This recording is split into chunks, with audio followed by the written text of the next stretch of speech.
제4장 건강한 식생활. 아동 청소년기 비만. 아동이나 청소년기에 나타나는 비만은 치료와 관리가 제대로 되지 않을 경우 성인 비만으로 이어질 수 있을 뿐 아니라 어린 나이에도 고혈압이나 당뇨병, 지방간, 이상지질혈증 같은 성인병이 발생할 수 있습니다. 더불어 성조숙증과 성장장애가 나타날 수 있고 자아존중감 상실이나 우울증 등의 정신적 문제도 일으킬 수 있습니다. 아동 비만 관리에서 중요한 점. 아동 청소년기의 비만은 무엇보다도 생활습관 개선이 중요하기 때문에 스스로 비만의 심각성을 인식하고 생활습관을 바꾸려는 강한 의지가 필요합니다. 하지만 이것을 아동에게 인식시키는 것은 쉽지 않으며 대부분의 청소년은 체중 관리보다 학업 관리가 우선이기 때문에 치료와 관리의 순응도가 높지 않고 비만이 재발하는 경우가 많습니다. 아동 비만의 관리 방법.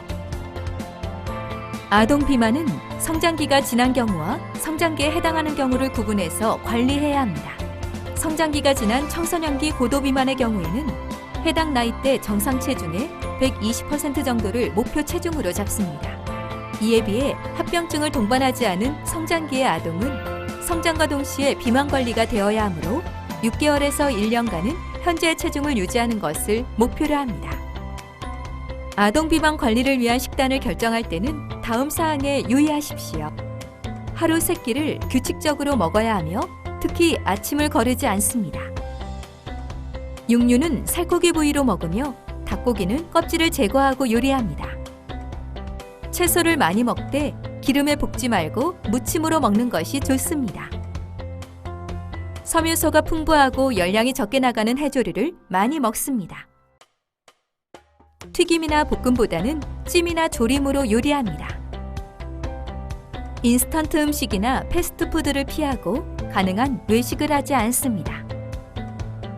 아동 비만에 대한 잘못된 상식. 살이 키로 간다? 비만 아동의 경우 어렸을 때는 또래보다 키가 클 수도 있지만 사춘기가 일찍 오기 때문에 성인이 되었을 때 키는 오히려 작을 수 있습니다. 어릴 때 식사요법을 하면 키가 크지 않는다? 성장기 비만 아동은 비만 관리와 성장 관리를 동시에 해야 하기 때문에 적절한 에너지를 공급하면서 총 섭취량을 점차적으로 감소시키는 것이 좋으며 극단적인 저칼로리 식사요법은 권장되지 않습니다. 과일은 많이 먹어도 괜찮다? 과일에는 섬유소가 많이 포함되어 있어 몸에 좋다고 알려져 있지만 단맛을 내는 단순당도 들어있기 때문에 너무 많이 먹을 경우에는 비만을 초래할 수 있습니다. 그러므로 과일은 한국인 영양소 섭취 기준에서 권장하는 양 정도만 섭취하는 것이 좋습니다. 운동을 하면 식욕이 증가한다? 1시간 이내의 운동은 식욕을 감소시킬 수 있지만 1시간 이상의 운동은 식욕을 증가시킬 수 있으므로 비만 아동의 경우에는 운동 시간을 1시간 이내로 하는 것이 권장됩니다. 마음껏 먹어도 운동만 열심히 하면 체중을 줄일 수 있다?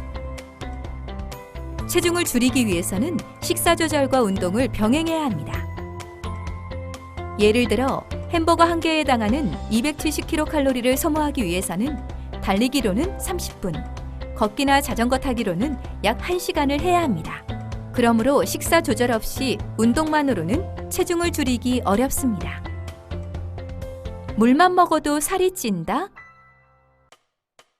살이 찐다는 것은 체지방이 늘어나는 것이며 이것은 섭취한 에너지가 소비한 에너지보다 많아서 일어나는 현상입니다.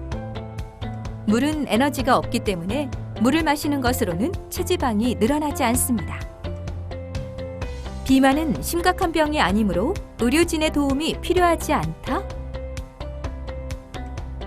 비만은 장기적인 관리가 필요한 질환으로 고혈압, 당뇨병, 이상지질혈증, 동맥경화증, 협심증, 뇌졸중 등 다양한 합병증과 관련되어 있으므로 이러한 위험을 조기에 예방하고 관리하기 위해서는 전문가의 도움이 필요합니다.